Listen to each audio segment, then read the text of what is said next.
2016-17 या आर्थिक वर्षाचा आजचा शेवटचा दिवस आहे। जुन्या 500 आणि 1000च्या नोटा बदलून घेण्याची मुदत आज संपतीये। यानंतर जुन्या नोटा कुठेच बदलता येणार नाहीयेत। त्याचप्रमाणे पंतप्रधान गरीब कल्याण योजनेअंतर्गत बेनामी संपत्ती जाहीर करण्याचा देखील आज शेवटचा दिवस आहे। इतकंच नाही तर इन्कम टॅक्स रिटर्न फाईल करण्यासाठी आणि बँक खातेदारांना केवायसी अपडेट करण्याची मुदत देखील आज संपतीये। दरम्यान जर तुम्हाला सोनं विकून अधिकचे पैसे घ्यायचे असतील तर ते आज करता येतील, कारण यापुढे सोनं विकून प्रतिदिन 10,000पेक्षा जास्त रोख घेण्यावर देखील बंदी आहे।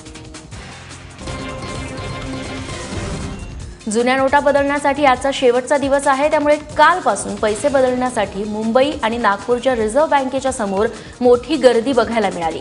बऱ्याच लोकांकडे जुन्या 1000 आणि 500च्या नोटा शिल्लक राहिलेल्या आहेत, त्यामुळे शेवटची संधी म्हणून 31 मार्चपर्यंतची मुदत होती। मात्र या नोटा फक्त रिझर्व्ह बँकेतूनच बदलून मिळतात, त्यासाठी प्रतिज्ञापत्र देखील द्यावं लागतंय आणि नोटा 31 डिसेंबरपूर्वी का बदलल्या नाहीत याचं कारणही सांगावं लागतंय। नवीन आर्थिक वर्षापासून म्हणजेच उद्या 1 एप्रिलपासून काही वस्तू महाग तर काही वस्तू स्वस्त होणार आहेत।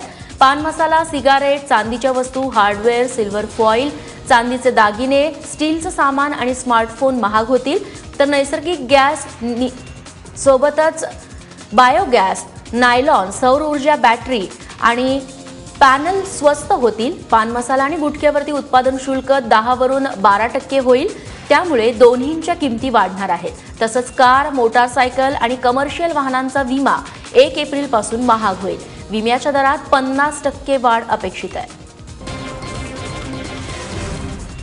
सर्वोच्च न्यायालयाच्या एका निर्णयानं ग्राहकांचा मात्र बक्कळ फायदा झालाय, कारण भारत स्टेज 3 इंजिन असलेल्या गाड्यांना बंदी घातल्यानं कंपन्यांनी या गाड्यांच्या विक्रीसाठी बंपर डिस्काउंट जारी केलाय।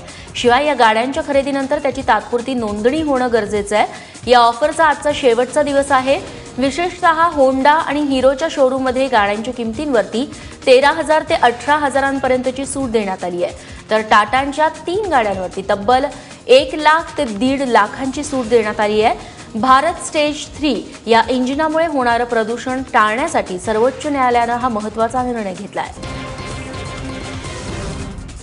मोबाईल कंपन्यांनी दिलेल्या अनलिमिटेड मोफत इंटरनेट सेवेचा देखील आज शेवटचा दिवस आहे। रिलायन्स जिओनं मोफत इंटरनेट आणि कॉलिंगची सेवा सुरू केल्यानंतर एअरटेल, वोडाफोन आणि आयडियानं देखील मोफत अनलिमिटेड इंटरनेट आणि कॉलिंगची सेवा दिली होती। या मोफत सेवेचा लाभ घेण्यासाठी आज शेवटचा दिवस आहे। दरम्यान 1 एप्रिलपासून दर आकारले जाणार आहेत, मात्र केवळ डेटा पॅकसाठी पैसे लागणार असून व्हॉइस कॉल सेवा मोफत करण्यात आल्याचं रिलायन्सकडून सांगण्यात आलंय। जिओ प्राईम मेंबरशिप योजनेअंतर्गत मोफत कॉलिंगचा लाभ घेता येणार आहे। लोकसभा निवडणुकीसाठी 16 एप्रिल रोजी होणाऱ्या पहिल्या टप्प्यातील मतदानाच्या पार्श्वभूमीवरती ओपिनियन पोल आणि एक्झिट पोलच्या निकालांचं प्रकाशन आणि प्रसारण करण्यावरती निवडणूक आयोगानं निर्बंध घातले। निवडणुकीच्या पहिल्या ते शेवटच्या असणाऱ्या 5व्या टप्प्यापर्यंत हे निर्बंध लागू असणार आहेत। इतकंच नाही तर निवडणूक आयोगानं गुरुवारी निवडणूक निकालांबाबत ज्योतिषी, राजकीय पंडित किंवा टॅरो कार्ड रीडर्स यांच्या भविष्यवाणी करण्यावर अथवा अंदाज सांगण्यावर देखील निर्बंध घातले। हे निर्बंध वृत्तपत्रांसोबतच वृत्तवाहिन्यांना देखील लागू आहेत। अयोध्या जमिनीच्या खटला जलद गतीनं निकाली काढावा या सुब्रमण्यम स्वामी यांच्या याचिकेवरती आज सर्वोच्च न्यायालयात सुनावणी होणार आहे। मागच्या सुनावणी दरम्यान न्यायालयानं अयोध्या जमिनीचा प्रश्न सामंजस्यानं आणि सहमतीनं सोडवण्याचा सल्ला दिला होता। चर्चेतून अयोध्या जमिनीचा प्रश्न का सोडवला जात नाही असं सर्वोच्च न्यायालयानं म्हटलं होतं। राम मंदिराच्या संवेदनशील प्रकरणातील प्रश्न विचारमंथन करून सोडवणं कधीही चांगलं असं मत सर्वोच्च न्यायालयानं नोंदवलेलं होतं। दरम्यान आज या संदर्भात पुढील सुनावणी होणार आहे। ट्रिपल तलाकच्या मुद्द्यावरती आज सर्वोच्च न्यायालयाचं संविधान पीठ 11 एप्रिलपासून सुनावणी करणार आहे। मुख्य न्यायाधीश JS खेहर यांच्या अध्यक्षतेखालील खंडपीठानं हे प्रकरण 5 न्यायाधीशांच्या संविधान पीठाकडे पाठवलंय। दरम्यान काही वरिष्ठ वकिलांनी उन्हाळ्याच्या सुट्टीत सुनावणी करण्यावरती आक्षेप घेतलेला होता, त्यावरती मुख्य न्यायाधीशांनी फटकारत मी आणि इतर न्यायाधीश काम करण्यास तयार आहोत, मात्र आपल्याला काम करायचं नसेल तर आम्हीही सुट्टीवर जाणार असं ठणकावलं। त्यानंतर इतर वकिलांकडून 11 मेच्या सुनावणीवरती एकमत झालं।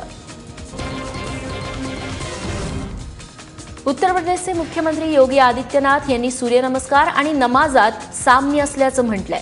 सूर्यनमस्काराचं आसन आणि मुस्लिम बांधवांची नमाज पढण्याची प्रक्रिया मिळतीजुळती असल्याचे योगी आदित्यनाथ म्हणाले. लखनौमध्ये 3 दिवसीय योग महोत्सवाचं आयोजन करण्यात आलंय. यावेळी ते बोलत होते. उन्हाचा पारा वाढत असताना माणसांसोबतच प्राण्यांना देखील याचा फटका बसताना दिसतोय. कर्नाटकातून या संदर्भातील एक व्हिडिओ समोर आलाय. तहानलेलं व्याकुळ किंग कोब्राला चक्क बाटलीतून पाणी पाजण्यात आलंय. कर्नाटकच्या कैगा इथं हा अनोखा प्रकार घडलाय. 6 दिवसांपूर्वी म्हणजे 24 मार्चची ही घटना आहे. या घटनेचा व्हिडिओ सोशल मीडियावरती चांगलाच व्हायरल झाला असून ANI या वृत्तसंस्थेनं हा व्हिडिओ आता प्रसिद्ध केलाय. राष्ट्रवादी काँग्रेसचे अध्यक्ष शरद पवार यांना काल पद्मविभूषण पुरस्कारानं सन्मानित करण्यात आलं. दिल्लीतल्या राष्ट्रपती भवनात झालेल्या सोहळ्यात हा क्षण याची देही याची डोळा पाहण्यासाठी खासदार सुप्रिया सुळे, अजित पवार आणि राष्ट्रवादी काँग्रेसचे नेते आणि प्रदेशाध्यक्ष सुनील तटकरे हे उपस्थित होते. यावेळी सुप्रिया सुळे भावूक झाल्याचं कॅमेऱ्यानं टिपलं. शरद पवार यांना लोककार्यासाठी पद्मविभूषण पुरस्कारानं सन्मानित करण्यात आलंय. दरम्यान पवारांसोबतच एकूण 70 सन्मानार्थींना पद्म पुरस्कारांचं वितरण करण्यात आलं. त्यात भाजपचे नेते मुरली मनोहर जोशी, क्रिकेटपटू विराट कोहली, प्रख्यात गायिका अनुराधा पौडवाल यांना देखील पद्म पुरस्कारानं गौरवण्यात आलंय.